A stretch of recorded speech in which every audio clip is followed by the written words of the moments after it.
ایک چھوٹا سا گڑھا جو زمین میں کھودا جاتا ہے، لیکن اس کے اندر ایک ایسی دنیا چھپی ہے جسے عقل و فہم بھی پوری طرح نہیں سمجھ سکتی۔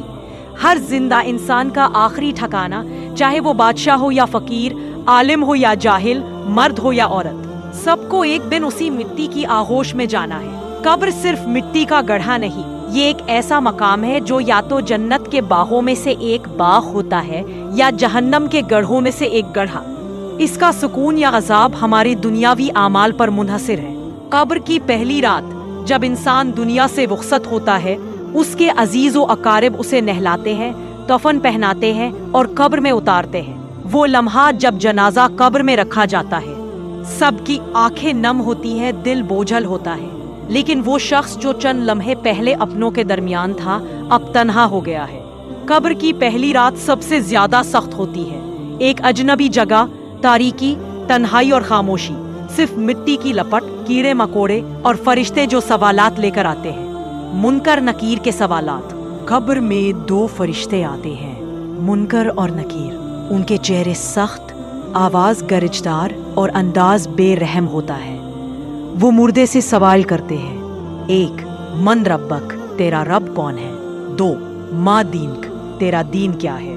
تین، من نبیک، تیرے نبی کون ہے؟ جو شخص دنیا میں ایمان، نماز، صداقت اور نیک عمل کے ساتھ زندگی گزارتا ہے، وہ ان سوالات کا درست جواب دیتا ہے اور اس کی قبر کشادہ ہو جاتی ہے۔ جنت کی ہوائیں آتی ہیں، ایک روشن بستر بچھا دیا جاتا ہے اور کہا جاتا ہے: سو جا، ایسے جیسے دولہا سوتا ہے۔ لیکن جس نے دنیا میں اللہ کو بھلا دیا، نمازوں کو ضائع کیا، گناہوں میں زندگی گزار دی، وہ ان سوالات کا جواب نہیں دے پاتا، صرف یہی کہتا ہے: ہاں ہاں، لا ادری، ہائے افسوس، میں نہیں جانتا۔ پھر قبر تنگ ہو جاتی ہے، پسلیاں ایک دوسرے میں پیوست ہو جاتی ہیں، آگ کا بستر بچھایا جاتا ہے اور عذاب کا آغاز ہوتا ہے۔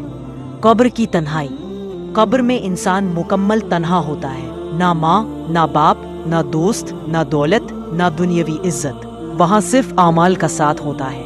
اگر نیک اعمال ہوں تو وہ ایک خوبصورت ساتھی بن کر سکون دیتے ہیں، اور اگر برے اعمال ہوں تو بدبودار شکل اختیار کر کے عذاب کو بڑھا دیتے ہیں۔ دنیا میں انسان گاڑی، بنگلہ، دوستوں، فالوورز، شہرت کا دیوانہ ہوتا ہے، لیکن قبر میں صرف ایمان، تقوی، نماز، قرآن، صدقہ، صبر اور حسن اخلاق کام آتے ہیں۔ قبر کا منظر ذرا تصور کیجیے۔ بند قبر، چاروں طرف مٹی، کمر پر رینگتے کیڑے، دل دہلا دینے والی خاموشی، منہا پر مٹی کی ٹھنڈی تھپیڑے، اور ایک سوال: کاش میں نے نیکی کی ہوتی، لیکن اب دیر ہو چکی ہے۔ قبر کا انتظار۔ قبر قیامت تک کا انتظار گاہ ہے۔ کچھ لوگ سکون کی نیند سوتے ہیں اور کچھ تڑپتے ہیں۔ بعض خوش نصیبوں کو قبر میں جنت کی خوشبو آتی ہے اور جنت کا لباس پہنایا جاتا ہے۔ وہ کہتے ہیں: یا رب، قیامت قائم ہو تاکہ میں اپنے رب سے جا ملوں۔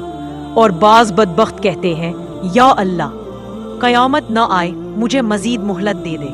ہمیں کیا کرنا چاہیے؟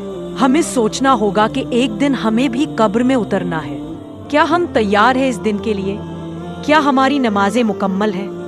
کیا ہمارا دل اللہ کے خوف سے لرزتا ہے؟ کیا ہم قرآن پڑھتے ہیں؟ کیا ہم نیکی کی طرف بڑھ رہے ہیں؟ قبر وہ جگہ ہے جہاں کوئی بہانہ نہیں چلے گا، وہاں صرف عمل بولے گا۔ دعا: یا اللہ، ہمیں قبر کے عذاب سے محفوظ فرما، ہماری قبر کو جنت کا باغ بنا دے، ہمیں منکر نکیر کے سوالات کا صحیح جواب دینے کی توفیق عطا فرما، ہماری زندگی کو نیکیوں سے بھر دے اور ہمیں اپنی رضا عطا فرما۔ آمین۔